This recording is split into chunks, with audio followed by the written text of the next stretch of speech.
মাননীয় সদস্য প্রয়াত নেত্রী বেগম খালেদা জিয়ার নাম যখন আসেন গোটা সংসদ ঐক্যবদ্ধ হয়।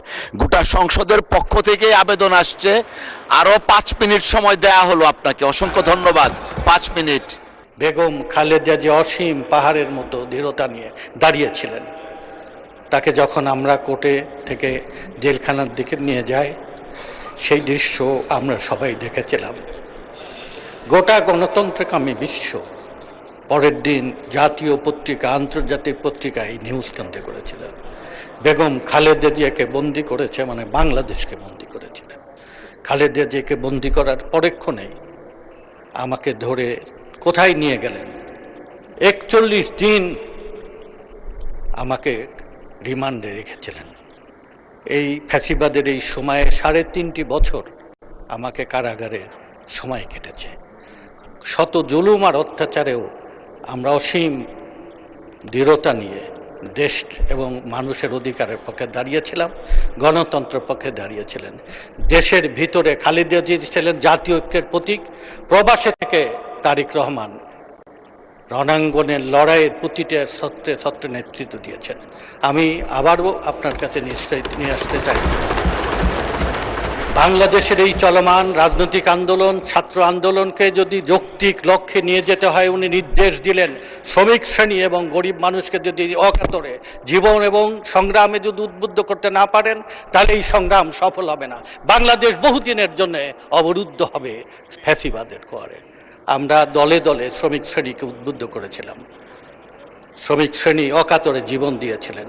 যে 2 সহস্রাধিক মানুষের জীবন দেওয়ার কথা বলা হয়, এর মধ্যে 70% বাংলাদেশের শ্রমিক শ্রেণী, গরিব মানুষ।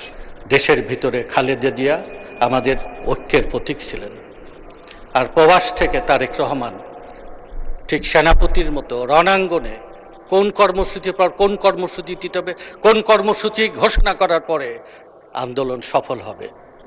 আজকে তার বিরুদ্ধেই যখন আমরা আন্দোলনে অংশগ্রহণকারী শক্তি, যখন আমরা কথা বলতে যখন ভুলে যাই, কাকে অপমান করে আমরা বড় হতে চাই, সেই বিবেচনাবোধ যখন আমাদের মধ্যে কাজ করে না, তখন আমাদের দুর্গতির সতর্কতা জানাই।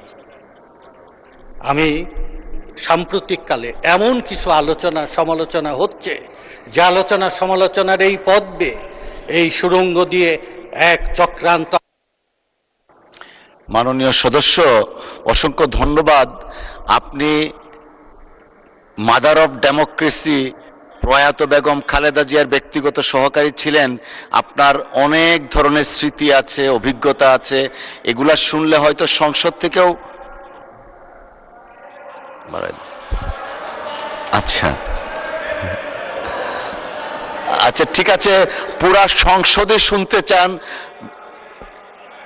আচ্ছা, মাননীয় সদস্য প্রয়াত নেত্রী বেগম খালেদা জিয়ার নাম যখন আসেন গোটা সংসদ ঐক্যবদ্ধ হয়। গোটা সংসদের পক্ষ থেকে আবেদন আসছে, আরো 5 মিনিট সময় দেয়া হলো আপনাকে। অসংখ্য ধন্যবাদ। 5 মিনিট। মাননীয় স্পিকার, আমরা ডিবি অফিসে এপার আর ওপার সবাই আমরা একসাথে ছিলাম। সেদিনের এই ডিবি অফিসের যে করুণ এবং ভীতিকর দৃশ্য, এই দৃশ্যের সাক্ষী আমরা সবাই। আমি আমার সহকর্মী যারা সামনে রয়েছেন, তাদের সাথে আমাদেরকে পরস্পর দেখানো হতো, ভয় দেখানোর জন্যে, আতঙ্ক তৈরি করার জন্যে, ভীতি তৈরি করার জন্যে, এবং আপোষের প্রস্তাব দেওয়া হতো। আমাদের চোখের সামনে থেকে এখানে অনেক সদস্য রয়েছেন, মাননীয় মন্ত্রীরা রয়েছেন, বিরোধী দলীয় সদস্য রয়েছেন, আমার দিকে হাত তুলেছেন। আমি হাসনাত আবদুল্লাহ, আমাদের সহকর্মী, মাননীয় স্পিকার, আমরা সেখানে কি এক বিভীষিকার দুঃসহ অবস্থা অতিক্রম করেছি। আমরা মাথা নত করিনি, আপোষ করিনি। বাংলাদেশে গণতন্ত্র ফেরানোর এই লড়াইয়ে আমরা যাদের অবদান, তাদের সবটুকু অবদান আমরা শ্রদ্ধা সম্মানের সাথে স্মরণ করি।